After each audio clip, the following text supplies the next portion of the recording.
अगर आप समाजवादी पार्टी को देखें, उनके पास एक नेशनल विचारधारा नहीं। यूपी में जरूर उनकी पोजीशनिंग है और उसको उन्हें डिफेंड करना है, शायद उसलिए ना आए। सच्चाई और हकीकत में कोई फर्क नहीं, जो आप सोच रहे हो वही बात है। समाजवादी पार्टी का आइडिया केरला में नहीं चलेगा, कर्नाटक में नहीं चलेगा, बिहार में नहीं चलेगा। भारतीय जनता पार्टी और कांग्रेस दोनों एक हैं। यात्रा से पहले टिकट बंटवारा हो, सीट बंटवारा हो। राहुल गांधी ने अखिलेश यादव पर 20 सीटों के लिए बनाया दबाव। अमेठी के बाबूगंज सगरा आश्रम में क्या है खास? अभी अखिलेश यादव और जयंत चौधरी के बीच की तकरार खत्म नहीं हुई कि अब राहुल गांधी ने भी अखिलेश यादव पर दबाव बनाना शुरू कर दिया है।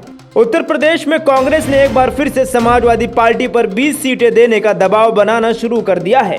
कांग्रेस ने सीटों के बंटवारे की नई रणनीति रालोद के इंडिया गठबंधन से किनारा करने के मद्देनजर बनाई है। लोकसभा चुनाव में रालोद का भाजपा के पाले में जाना लगभग तय है, बस घोषणा बाकी रह गई है। इसके चलते प्रदेश में गठबंधन के सारे समीकरण बिगड़ चुके हैं और कांग्रेस उसका लाभ लेने के लिए सपा पर दबाव बना रही है और अखिलेश यादव भी इस दबाव में पड़ते दिख रहे हैं। अखिलेश यादव ने कांग्रेस को 11 सीट देने की घोषणा की थी, लेकिन कांग्रेस इस घोषणा से खुश नहीं थी और सपा पर दबाव बनाने के लिए सभी 80 सीटों पर चुनावी तैयारियां शुरू कर दी थी।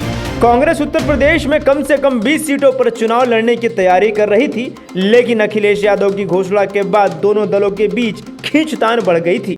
अब रालोद के अध्यक्ष जयंत चौधरी और अखिलेश यादव की दोस्ती टूटने के बाद कांग्रेस को सपा पर दबाव बनाने का मौका मिल गया है। समाजवादी पार्टी ने रालोद को पश्चिम उत्तर प्रदेश की 7 सीटें दी थी। नतीजतन पश्चिम उत्तर प्रदेश में अब इंडिया गठबंधन की तरफ से सपा या कांग्रेस के उम्मीदवार ही मैदान में होंगे।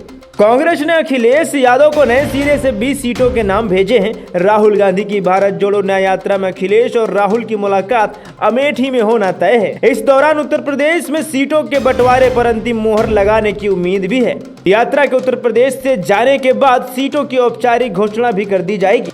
राहुल गांधी की भारत जोड़ो न्याय यात्रा 19 फरवरी को अमेठी पहुंचेगी। राहुल गांधी इसी दिन गौरीगंज के बाबूगंज सगरा आश्रम के पास जनसभा को संबोधित करेंगे। यह आश्रम आध्यात्मिक एवं धार्मिक गतिविधियों के लिए लोगों को आकर्षित करता है। इसके अलावा कई लोग इस आश्रम को शांति और आध्यात्मिक संवाद के लिए एक आध्यात्मिक साधना केंद्र के रूप में भी देखते हैं। शायद यही कारण है कि राहुल गांधी बाबूगंज सगरा आश्रम से आम जनमानस को अपने अनुभव और ज्ञान से राह दिखाने की कोशिश करेंगे।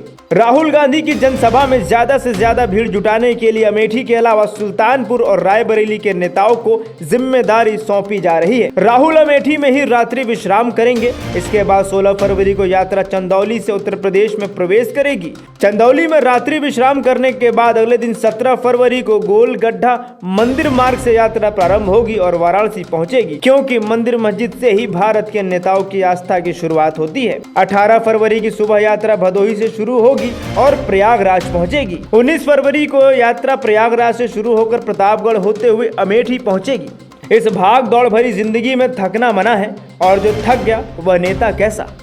Bureau report, my Bharat.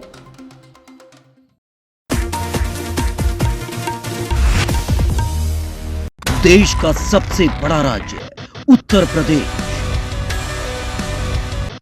देश की राजनीति का सबसे बड़ा अखाड़ा, माय भारत बनेगा आम जनता की आवाज।